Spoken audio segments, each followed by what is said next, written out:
let's never forget, taking his oath of office on the same ground where insurrectionists rioted 2 weeks ago, President Biden made fighting white supremacy and domestic terrorism a priority. In 2020 alone, white supremacists and right-wing extremists conducted 2/3 of the terrorist plots and attacks in the country. And this is according to the Center for Strategic and International Studies. But let's keep it 100, you guys. White supremacy has always been the biggest threat to this country. House Majority Whip Jim Clyburn said it better than I could ever say it in a political interview this week. Quote, "Those of us who grew up in the Black community, especially in the South, we have always recognized the Ku Klux Klan and white citizens' councils and all these other groups as domestic terrorists. How do you call it anything else? How indeed." So joining me now to talk about this is Malcolm Nance, my friend, Executive Director of the Terror Asymmetrics Project's MSNBC contributor and author of The Plot to Betray America, a fascinating book. And Dr. Errol Southers is making his debut on The Cross Connection. He's a former FBI special agent and director of homegrown violent extremism studies at the University of Southern California. Gentlemen, I'm so happy to have you with me. I want to start off with you, Dr. Southers, because, look, this is my biggest question.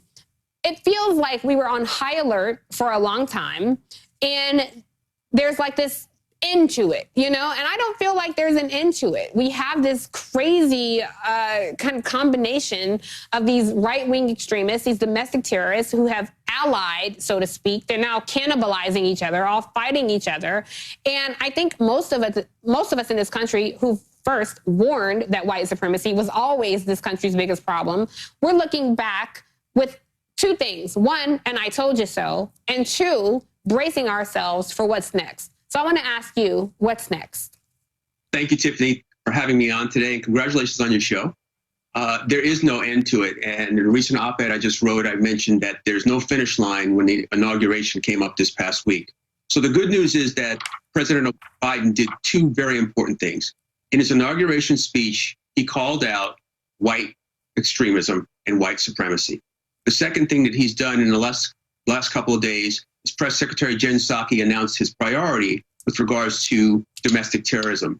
And so there are three things he's going to do that I think are really important moving forward. The Office of Director of the National Intelligence, which of course you all know Avril Haines was confirmed this week, they're going to conduct a comprehensive threat assessment, and you can't do anything until you know what we've got. They're going to build the National Security Council's capability so we can counter extremism and extremist networks. And most importantly, they're going to coordinate amongst the federal agencies on the evolving threat, radicalization, and the operational capacities of our local and state agencies here. So I'm really delighted to say this is a great beginning. And as you mentioned in your intro, a real step forward to acknowledging what we've known for a very long time. So, Nance, I want to turn to you. You and I have been friends for a while, and you always scare me with the insight that you offer. But I have to say, you are always accurate. So I read a really interesting study that 1 in 5 of the defendants in the Capitol riots cases served in the military.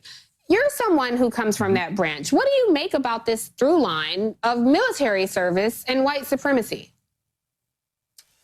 Well, in this particular instance, I think it reflects the amount of ex-military people. And there were a lot of law enforcement in there, too. I think the 20% figure was military and law enforcement who were out or retired. You're right. That's right. But it just shows the level of conservatism within that movement. However, this was really less about them and their military service than them being part of the cult that is Donald Trump's base.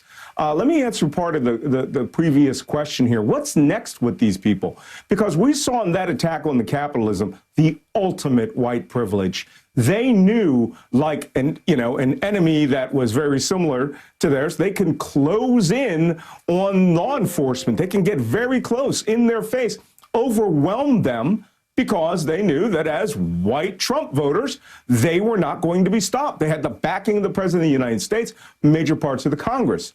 They are going to become more dangerous. Though they're going to lose some numbers in this initial period of opprobrium against what they did at the Capitol, these people are becoming true hardliners and dead enders, true believers. And they are probably going to be the basis of a very long-term political and quite possibly paramilitary and terrorist insurgency in the United States.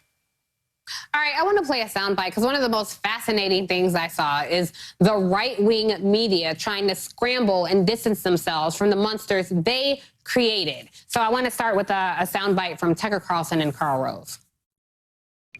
Not many Americans support white supremacy. Most people in this country find it disgusting, of course, and they should.